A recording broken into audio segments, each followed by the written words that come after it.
everyone for being here on like the hottest morning ever of the summer. And Micki, it's so good to see you. It's good to see you. How are things going? Things are going great. Good. Things are going great. Yeah. Good. Yeah. Can't complain at all. Awesome. Well, I heard that we've done intros. Yep. Of everyone, but most important intro, we want to get Me. to know you. So Yeah. one of the things, anyone who's been to the Rise events, we always like to start the same way, asking about your first job and your current job. Okay. So I always find the parallels between them are sometimes very interesting. So tell us, Micki, about your very first job, and then tell us about your current job. Okay, so I was thinking about this last night because I was a rather busy preteen and teen, so I was trying to figure out exactly what order everything came in. I think my first job was probably babysitting, like a lot of people, like a lot of girls especially. Yeah. But I think around the same time I also started teaching piano because I was a piano player for much of my young adult life, and I taught dance. I was an assistant dance instructor. So all those things kind of happened at the same time, like around 12, 13 years old. So I tell people that I'm now much older, and I started a long time ago working, I can tell you that. So yeah, my current job, and what we'll talk about a little bit in this is the path I got to get here, which was a little bit weird. My current job, I'm the president of Lakeview Consulting. Lakeview Consulting is a grant consulting firm. We've also now branched in, we focus on the manufacturing technology communities.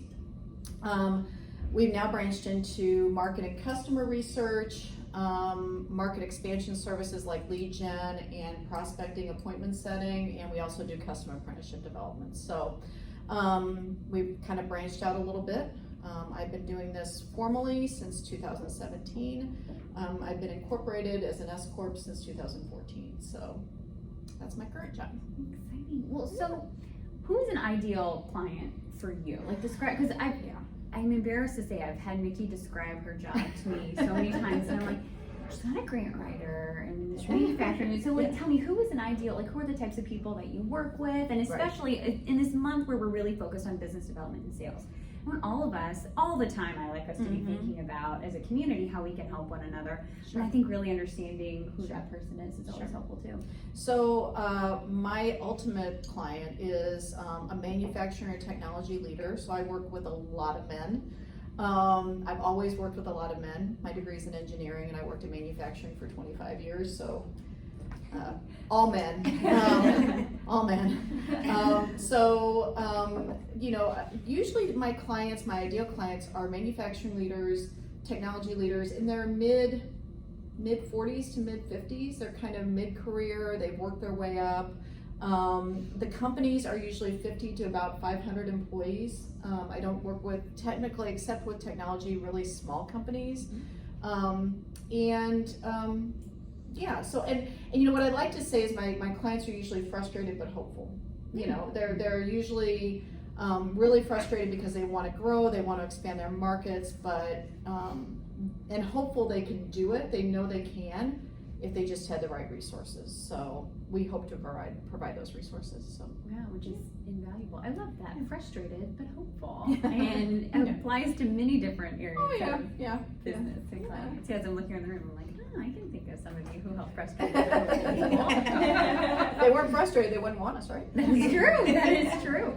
And then people learn how we speak to some of those needs from a sales standpoint too. Well, so talking about life and your career pre-Lakeview, as you said, it was sort of a bumpy road or an interesting path. So tell us a little bit about what career looked like pre-Lakeview. So, like I said, I got a degree in industrial engineering from the University of Illinois. Went to work in manufacturing right out of college.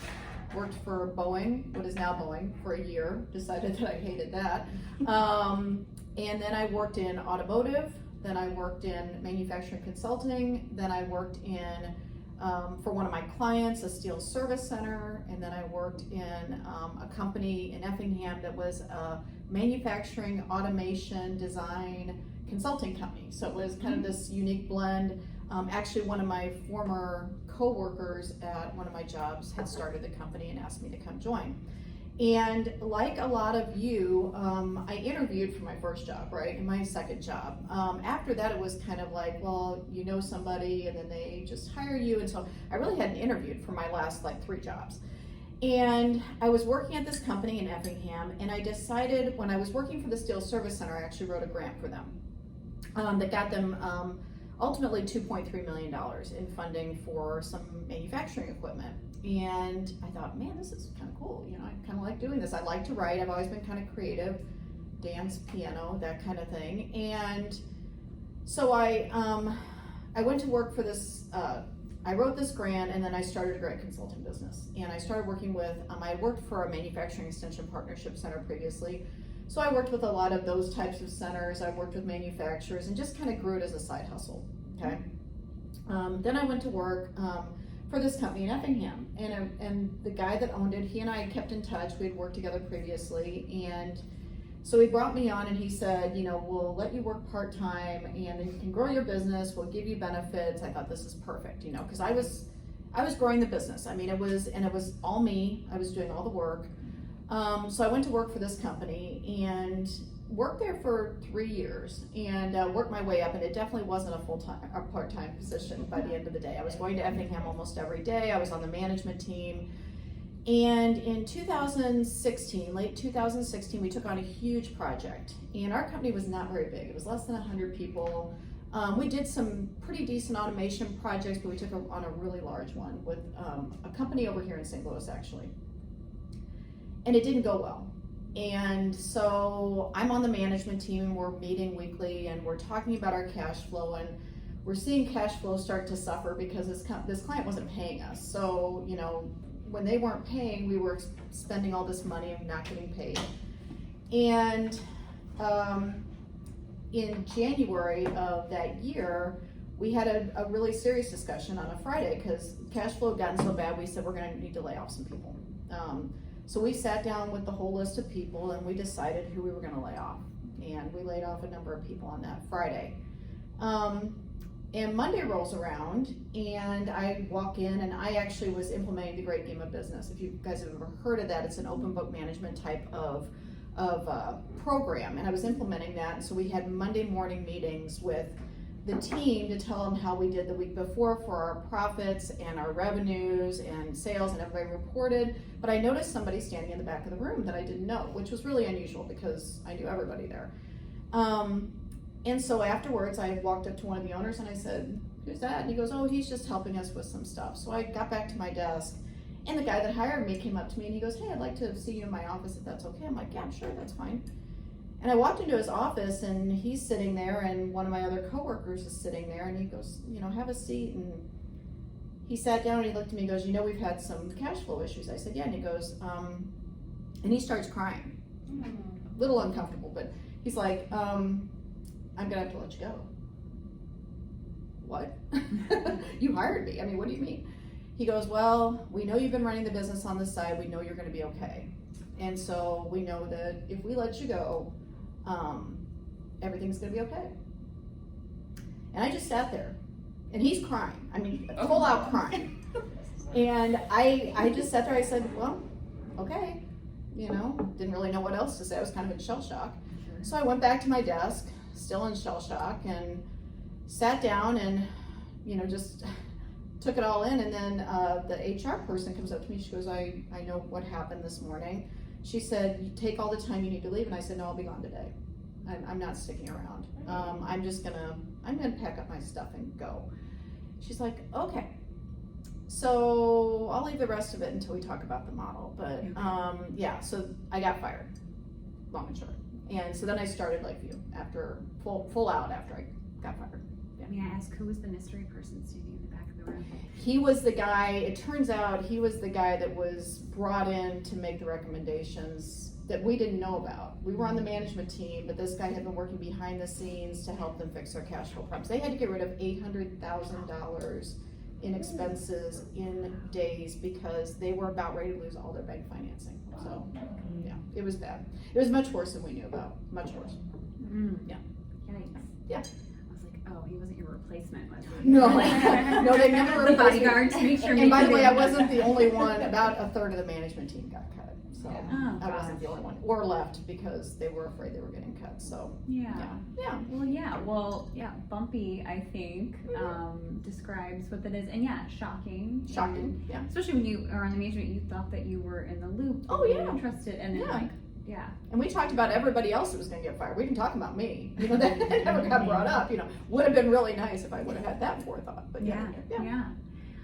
Well, so how did that adversity? I think is a good word to describe that. How did that shape you, both professionally and also personally? How did that change? How were you changed after that? You know, I decided I was never going to work for anybody again. You know, I was never going to put my go ahead, please. I decided I was never going to put myself in the position of having someone else determine my future. And it actually gave me the confidence to start my business because I had been running it for quite a while, and we'll talk a little bit about this later, but we had kind of made plans for me to exit at some point, but you know, it was in the future. It was a year or two in the future. So it gave me the confidence to just go out there and say, you know what, I really just don't want to be in this position anymore. I want to work on my own, and I have the ability to do it. So, yeah. And actually him saying that he knew I was going to be okay made me feel a little bit better. He was obviously feeling rotten because he was crying, but you know, and that gave me a little bit of satisfaction too. I mean, honestly, I just gotta say, it's kind of a sick thing, but I was just like, you know, if you're this upset about it, good. Yeah. Good. Yes, absolutely. Yeah. Well, and I love hearing that you found a way to take a really negative and something that could have totally squashed you and sent you in a completely different direction to, okay, let me find the positive nuggets in here. What are the compliments? What does this say about me? And then finding the confidence in there. Sure. So there's a model, an acronym, AACT. Right. Tell us a little bit about what AACT is, where it came from, how you use it, how those of us in the room. So I started to realize that not only that adversity had happened, but I'd had a lot of adversity. So, you know, I was in high school, and my high school counselor, when I told her I wanted to go into engineering, she said, no, you can't do that. You can't take these two classes together. Nobody's ever done that. I went to a really small high school. And, you know, I got past that, went to U of I, you know. My dad wanted me to work in Illinois Bell, got past that, worked on my own, made my own career, did very well at it. Just constant adversities, and I figured out I had done certain things, and I'm an engineer at heart, so I love a good process, right? So I figured out I did certain things every single time that helped me get past that adversity. And so, I developed this AACT model, and so the first A is assess. So, and I'm going to use my experience with my job loss as an example, but I want you guys to think and I want you to try to fill this out. If you have a pen, hopefully you do, or if you have an extra, hand it to the person next to you because you might not have brought one. Yeah, and then on Rise TV, for anyone who's watching this recorded, we'll have a link to this document that you can pull. Now would be a great time to pull. This is an interactive type thing. So remember think of an adversity that you recently faced, okay? So my adversity was the job loss. So, you know, when I was sitting at my desk, I'm sitting there thinking, okay, this just happened, right? The first day is accept. So I had to accept this reality that was happening to me. I think a lot of times when we face adversity, we want to kind of push it off. We want to say, that didn't happen, you know. It's really better to say, okay, I accept this. I know that it happened. It happened to me. And just take a minute to breathe deeply and accept it. While that may seem a very minor thing, I think if you push it off, it creates stress. You know, it'll sit with you for a long time. And what I've found is that when I don't accept certain situations as they are, it creates that conflict kind of in my body. And I do a lot of meditation, and it comes up when I'm meditating. You know, I'll think, man, I should just deal with this, you know. So write down your adversity in a few words and what you could do to accept that adversity on your sheet, if you would. As because people are ready and working. I guess the opposite of acceptance would be denial. Right. And goodness, I think Oh, yeah. Oh yeah, we want to deny it. You know, I mean, especially if it's a pretty severe adversity. I mean, I'm dealing with elderly parents right now, and daily we have issues. And God knows I'd love to just hide in a hole sometimes and not deal with it, but you have to accept it, you know, accept it as it is.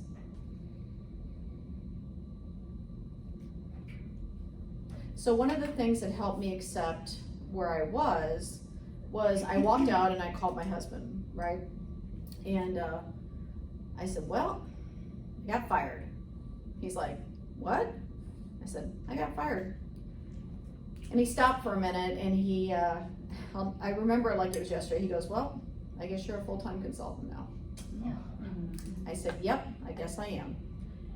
He's like, you're gonna be okay. I'm like, I know.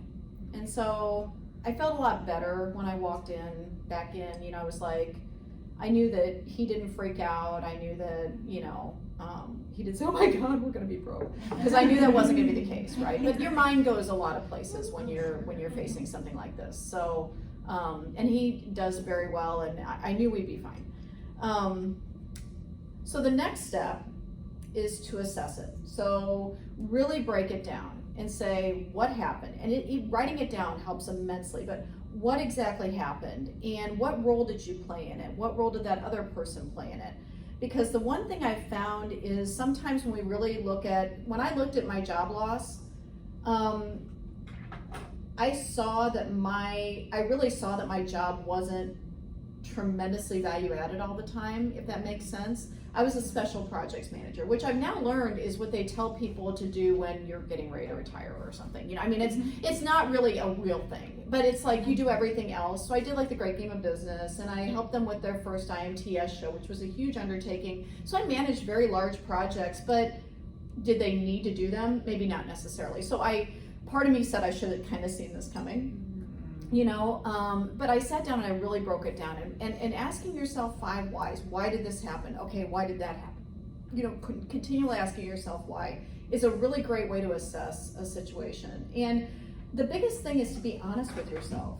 You know, while we love to blame everybody else for our problems, sometimes it's us. Sometimes it's something that we did. Sometimes it's something that we could learn from. And I believe truly that you should learn from every adversity, by the way. That's why I developed this model. That's why I really thought this through, was because I think every adversity I've ever faced, I've learned something from it, and I've grown from it, and I've been better because of it.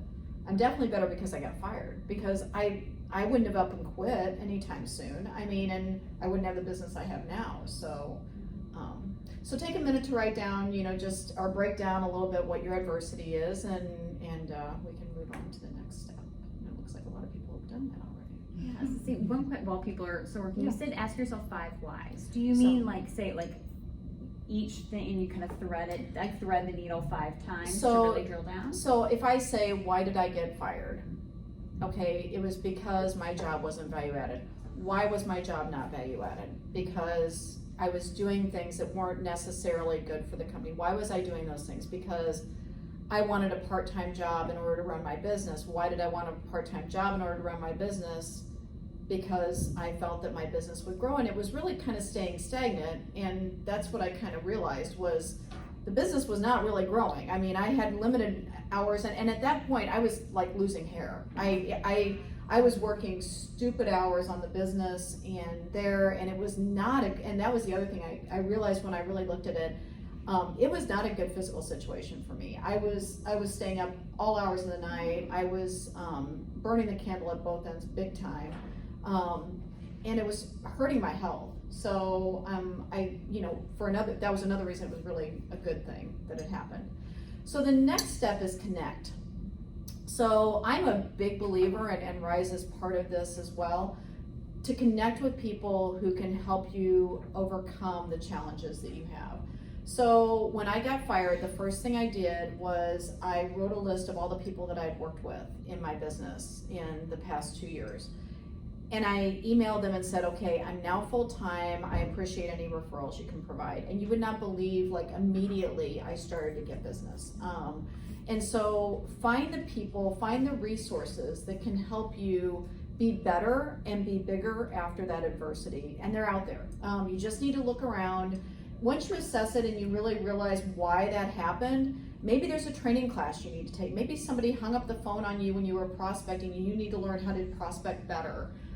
Maybe somebody told you no and you need to learn how to handle rejection better. There's so much out there right now as far as YouTube videos and trainings and for free. And even the classes here, connect with people like these people, and you're gonna get encouragement, and you're gonna get strength, and you're gonna get confidence, and you're gonna be a better person after it. So if you haven't already, take a minute to write down who you might connect with or what you might connect with that can help you get past the adversity that you're facing. That's really key. Mm-hmm. That's really It is. The connection is really important.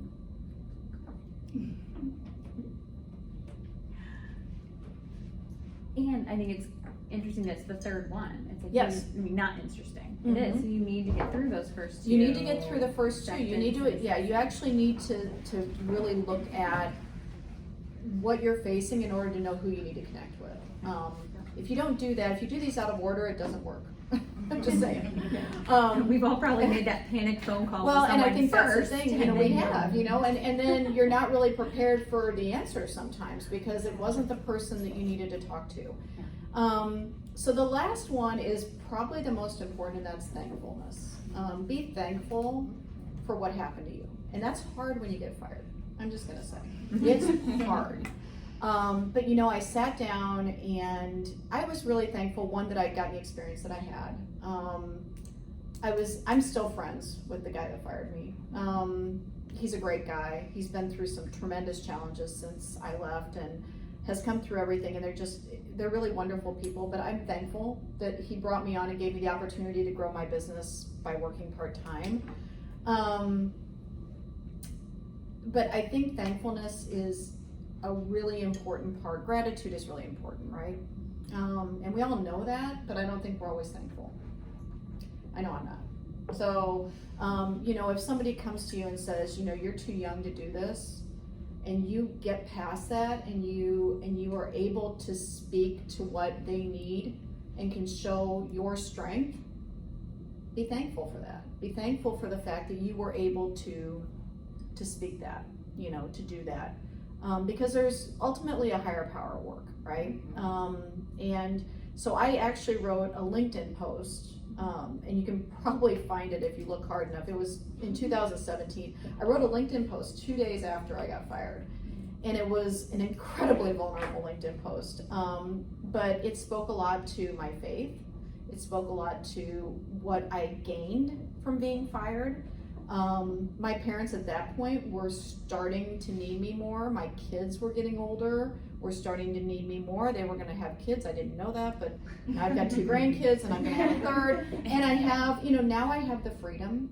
And I was listening to I belong to Entrepreneurs Organization, the Accelerator Program, which is a great program, by the way, if anybody wants to know about it. But I was listening to their podcast the other day, and they were talking about the fact that one of the biggest benefits of entrepreneurship is freedom. And most entrepreneurs, they say that's the thing they like the most about their job, is the freedom to be able to babysit my kids if I need to, take my dad to his thousands of doctor's appointments that he now has, have a garden, which I couldn't have when I was working 80 hours a week, I have a flower garden, which I love, and so there's a lot of things to be thankful for, even when really bad things happen to you. So be thankful, take a minute to be thankful to whoever you feel you need to be thankful to. So, well, yeah. and what's neat about the model that you talked about, I'm just sitting here processing the very personal situations. Mhm. I mean, I haven't gone through a breakup in a while. I'm about to be married to my husband for 10 years. But I can remember very vividly the pain of being broken up with him. Like, oh my gosh, the AACT method would apply to that as well. So thinking about also the theme for this month, business development and sales. Thinking about that client that you really wanted to get, or even a job. It's like, I'm trying to win this client, and for whatever reason it doesn't work out. They say no, they get rejected. oftentimes you get to the T and you're like, thank goodness we didn't get that client, because it would have been a nightmare either in the way it would have impacted your team, the way that it might have taken your business in a direction that maybe you didn't want to. Maybe they were just a pain in the neck and they would have not been grateful for your work or things like that. And so I can think of ways that in the moment something may feel like adversity or disappointment in so many aspects, personally and professionally, that this would really apply to. And you'll find that you'll go through some of the steps really quickly. Like it doesn't need to take you a day to accept something. It takes you 3 seconds. Okay, this happened. Sometimes it takes a lot longer to accept it. Sometimes it'll take a day. Maybe you have to really sit down and think about it. The thankfulness takes 2 seconds. It takes 2 seconds to say thank you, or to actually say thank you to somebody. And I actually talked to the guy that fired me about a year later, and I'm like, I'm so thankful you fired me, because this is much more than I ever thought it would be. So, so I think, and that's really the good news of all this is, when I left Versatech, my revenue was about $40,000 a year. Last year I was at $350,000. So this has been such a blessing for me. I now have 6 subcontractors. We have a thriving business, and it's, it could be more. Maybe it will be, maybe it won't. I'm learning that maybe that's not the way it needs to be, but it's good, and it's really good that it happened. It really is. So, yeah. Before we move on to kind of some other, any questions anyone has about the model, any questions for Micki before we kind of move on to some other? I have a question. Yeah. When you talk about assess the adversity, what does that look like to you? Because you mentioned the other ones, you could accept something in a second, sometimes it takes longer. When you're assessing it, what can that look like? That might take a little bit more time. To me, I think writing it down again really helps. So just writing down what happened, and then, kind of just thinking around it a whole lot, like taking it, dissecting it, maybe saying, what happened first, what happened second, because a lot of times when something happens, it happens very quickly, and you don't really, get a chance to think about it, And so I think that's that step, and that step might take a little bit longer, and it might take you talking to somebody else too, because my husband's a really great sounding board. So if something happens to me, a lot of times he's got this other perspective that I don't have. Maybe you've got a good friend that does that for you or something, and I had so many people after that happened, tell me you're going to be fine, and again, very thankful for that, but. Maybe it takes talking to somebody else. Maybe it takes doing a little bit of reading. Maybe it takes, I think a lot in business development and sales. I did that for a long time, and the rejections hurt, right? Those hurt a lot, and I've learned from a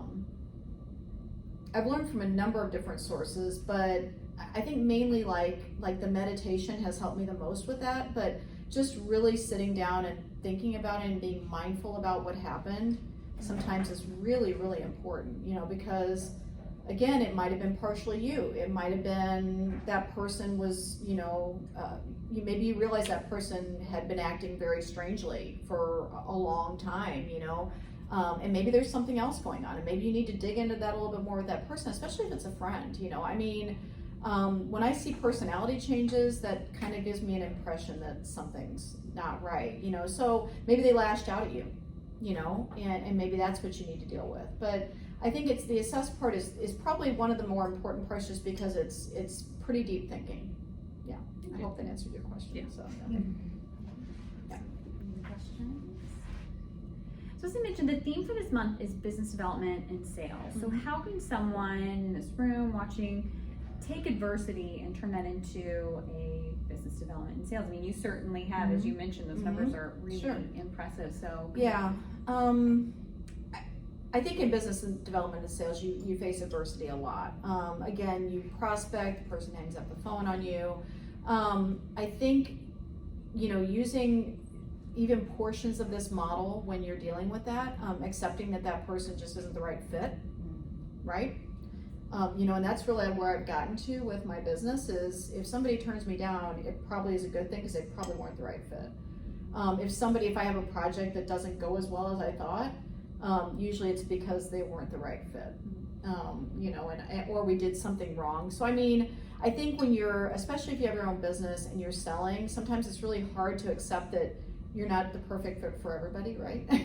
I always thought I was, yeah, I'm perfect for you, don't you know that? But I think the reality is that the adversities tell us that we're not necessarily, and that helps us niche, that helps us do maybe better things, offer better products, so I think that there's a lot of lessons to be learned with adversity, especially in business development and sales. So. For sure. Yeah. And as you touch on, I think oftentimes whether it's rejection, critique, negativity, there's often a nugget of truth, even if what someone's saying, even if it is about them, because so often it is about someone say their personality's changed. There's often a nugget of truth that you can find, and and I also like that about that 5-step, the 5 whys. Is it's like if you answer the first why, it's like, why did they had to cut $800,000. That's why. Yeah. Why me? Why going deeper and deeper? Because often I think probably you can find that nugget of truth that then you can learn and grow from. So that's really key. Yep. Too. Yep. Exactly. You mentioned the growth. From 40,000 when a year when you first in your year, what you said 350. Impressive. What has that line looked like? Because I think sort of the growth pattern and what all of that has looked like. So whether it was exponential and it was next year you were up here, or there have been kind of some ups and downs. I think for many of us hearing other people's, whether it's been an up and down, whether it's been a slow climb, whether it was and then it went exponential. Just curious about sort of how your growth pattern of your business has gone, and maybe some lessons around that. I had a big jump when I went full time. So like the first year it went up to I think around 100, something like that. But then every year it's been kind of steady until this year, and this year it's really kind of leveled out, which I've had to learn to accept a lot, because I would love to have grown 50 to 75% year over year. That would have been great, but I also know that would have created some huge challenges. So this has been a year where I've really looked at what we do, how we do it, why we do it, who we do it for. I took a good look at my revenue a couple months ago, and it's interesting that even though I started the business for manufacturers, that's actually a very small part of my revenue. It's actually educators, trade associations, large nonprofits, which I love working with those groups. So, and actually that makes a bigger impact than working with one manufacturer. So I'm good with that. So yeah, it takes a lot of acceptance, but this year it's kind of leveled off, but every year it's been a pretty steady climb after that first year. Cool. And then it sounds like, as you've touched on, you've got a lot of flexibility, freedom, that work-life blend. I hate to even use the other B word, balance, because it's never balanced, but it sounds like you've got a nice blend, and which probably as you're working through the AACT method of, maybe that's okay that things have leveled out, because I'm happy with my blend. Yeah. And not every day. I can tell you I'm probably the most maladjusted person most days.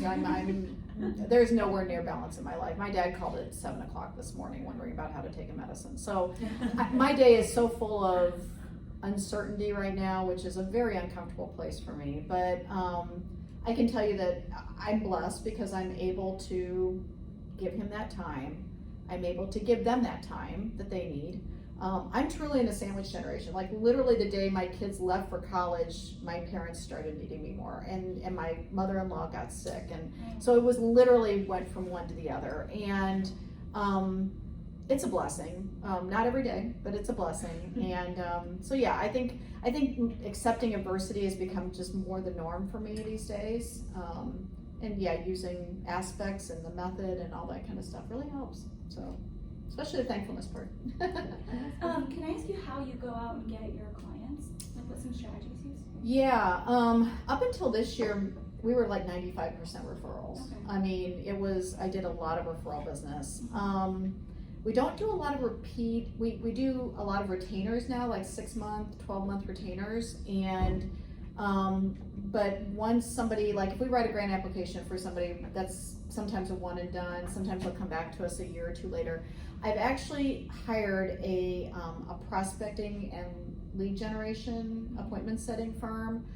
So now I'm actually going out finding the customers that meet my target profile, just to try to grow the business a little bit more. I'm also working with a marketing firm on my brand and my visibility, and So, you know, you'll see me a lot more on LinkedIn, and that's pretty much the social media. That's pretty, and I actually have gotten some business from LinkedIn. Yeah, I do.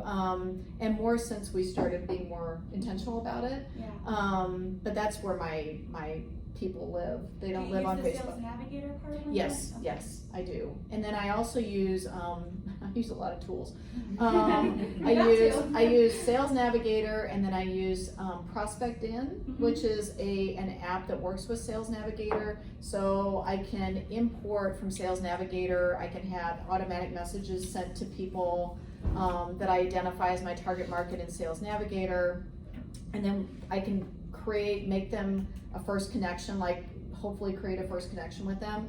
And then once they're a first connection, I use another software called Seamless AI, which is an AI-based lead generation software. Zoom Info or I think it's Zoom Info is another one.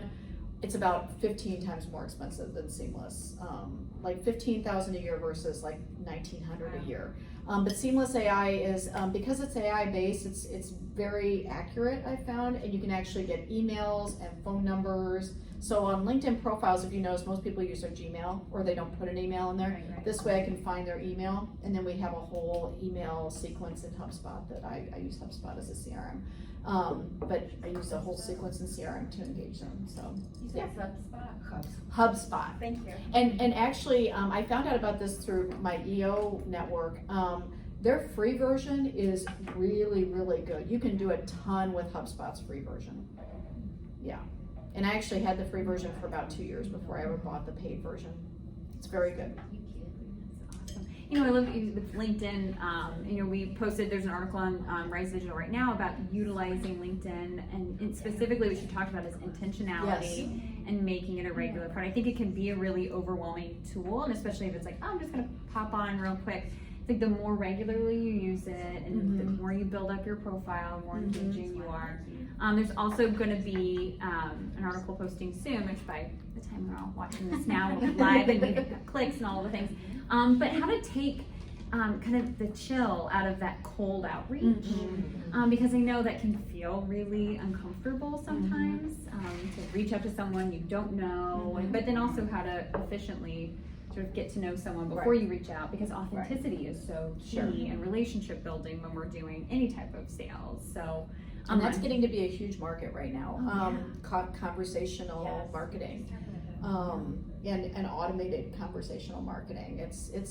And you know, there's so much AI driven software out there now that's becoming a lot more reasonable cost, and it's much more personal, it's much more correct and accurate than a lot of the, if you ever bought a lead list, they're horrible. I mean, they're out of date like 2 seconds after they're published. So this way there's a constant update, and yeah, it's really nice. Well, and I hear too that you're leaning on these tools. You said, you know, you kind of said, you're like, oh gosh, I use a lot of tools. I'm like, bravo, good for you. Because whether it's something personal or professional, utilizing help, asking for help, getting tools, it's huge, and it's what helps you be able to grow. And well, and I had to learn really quickly with my business that I couldn't do everything. I was really good at doing certain things. I had a coach early on, which that's a really good tip.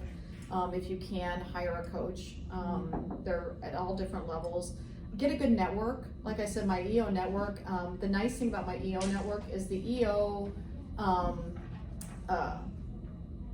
itself is $1 million or more in revenue. EO Accelerator is $250,000 or more in revenue, but EO Accelerator is meant to feed into EO, so the whole purpose of it is to scale your business to be that $1 million business. But they do that by learning days, they do it by, and it's really a great network of people, because you talk to EO people, and they're people that have, I mean, I just had a conversation with a lady, Debbie Weaver, who owns Alaris Legal Services. And she is a dynamo, but she started as a court reporter, and she has this over $1 million legal business now, you know, and so you learn so much from those people, you know, so connect with the network and connect with the people that can help you do what you can't do, right?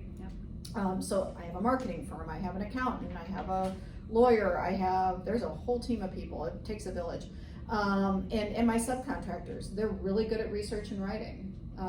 I am good at writing, But that's really my best. I actually just hired an admin, which is a little scary, but to get me more into the just engaging with clients, just helping them get the resources they need. That's where I need to be. That's your sweet spot. It's my sweet spot. Yeah. You've shared a lot of good kind of tips and things that you've heard. Is there any good specific business development and sales advice that you have received over the years or learned? I think the biggest thing is, again, don't be discouraged by the rejection. Again, they probably weren't a good fit anyway. I mean, I just rationalize it like that. Sure. I think the other thing is under promise and over deliver. I think that's the best thing I ever learned. So if I tell a client I'm going to have something in a week, I give it to them in 3 days because they're going to like that, right? I always give myself a little bit of padding, and I tell my team to do the same thing. So if you think you're going to have it in 3 days, tell them 5 or 6 days. Yeah. That way, if you do slip and something happens, because life happens, right? Then you're still making it, right? But under promise and over deliver is a big one. Yeah. That's huge.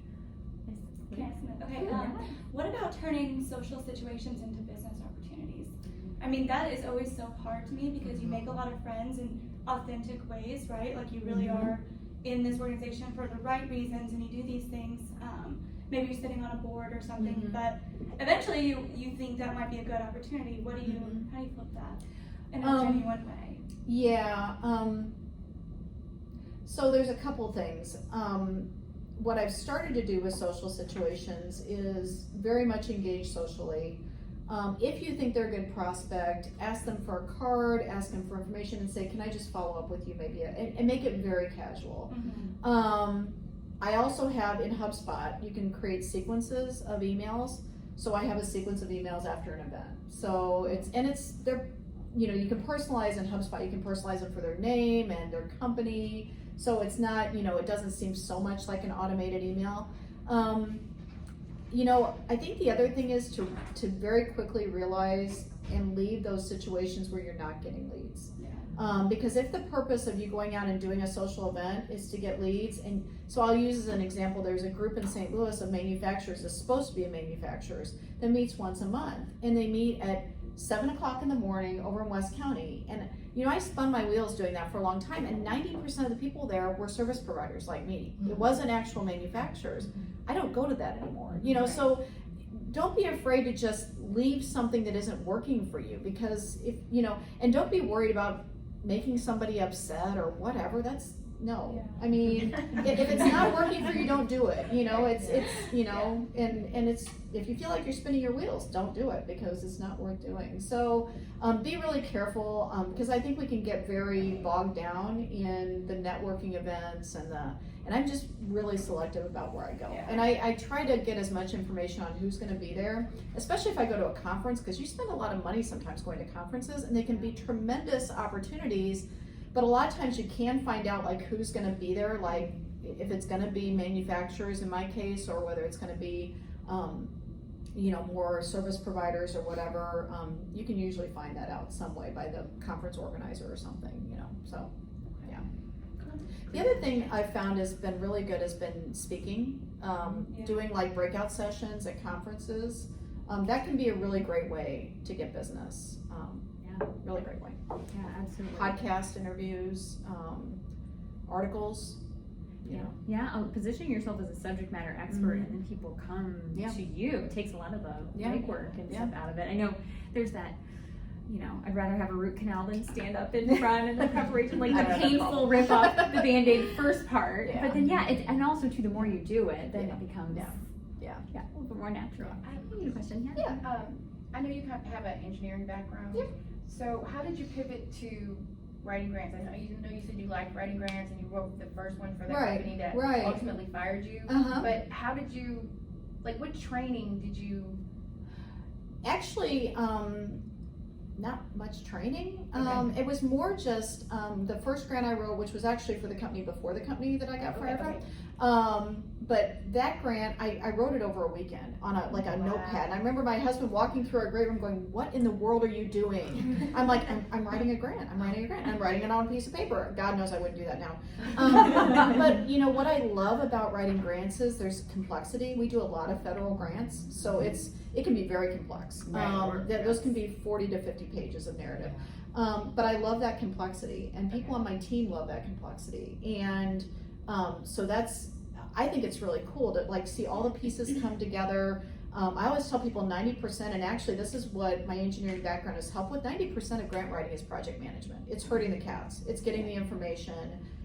10% of it is writing, right? But I've always liked to write, and I've always, I've loved to read. I always love to read, and you have to do some needs research, and that's kind of fun too. So, that's what got me there. But I think actually all that kind of led to a place, because writing a grant is a process. And if you don't learn anything else in engineering school, you learn a process. So you learn a lot of processes, but you learn how to develop a good process. So, yes. Other questions to our friends now? Awesome. Any closing thoughts and anything? No, just don't be afraid of adversity. It can be good. It can be a good thing. Yeah. Do you keep the AACT, those 4 words, or like on a post-it note on your laptop, It's in my or head. you It's in my tattoo? No, I don't have a tattoo. No. But yeah, I know it. Awesome. Yeah. Micki, this was so nice to chat with you, get to know your career and I love that you formalized this too. Mhm. I think it's awesome. Yeah. Thank you so much for You're welcome. sharing your story and your Thank you. gifts with us. And thank you everyone for being here today. Yeah, thanks. Sydney, remind me what our event is. It Mari next week? Yes, next Thursday. Yeah, she's like a video expert. It's gonna be all about like how to increase your profile and all of that. She's fantastic. So she's based in Denver. So we'll have the watch party version here, right? So are you guys familiar with what the watch party is? So it'll be like just like this, sitting in this room, having someone awesome sitting next to you to talk to, except our speaker will be live here in Denver, speaking in front of a full room of people just like this. So what we do is each month, when we have a St. Louis presenter, it's the same experience, but in Denver. So you can ask questions live when we're doing Q&A. So it's a more fun way to Zoom. So it's like take sort of that like the loneliness and stuff of watching a Zoom on your own laptop, but you get to network with other friends beforehand. If there's breakout activities, you can still turn and talk to each other. We'll have coffee and all those something. So it's a newer concept. We're seeing how it works for people. We love feedback, but it's sort of a fun way to kind of merge the two while being able to hear from experts in other cities. And What stuff. day is that next week? That is Thursday. Thursday. At 1. Okay. Thursday at 1 year, and you can bring your lunch and all the good things. So hopefully you can join us for that, and then we've got the happy hour the week after. And who's our presenter for that one? It is the World Trade Center of St. Louis. So they'll be kind of explaining what they do and a little bit about expanding your business internationally or across the country, and just kind of giving us some info, and then we'll be able to meet everyone too. And then we are bringing back Coffee and Connection. So August 30th, it's a Monday, so a little different than what we did before, but we want you to be able to connect with all the Denver members that you did during the heat of the pandemic when we were doing everything virtually. We've gotten some feedback to bring that back, so we're excited about that. It's been so interesting how much of pandemic life and quarantine life worked for everybody, and it's like, some of us were like, oh my god, I can't wait to get back to in person, which I'm one of those as well. But it's like some of the events like Coffee and Connection was a fun way to just kind of bop in and connect with people. So we're keeping it going.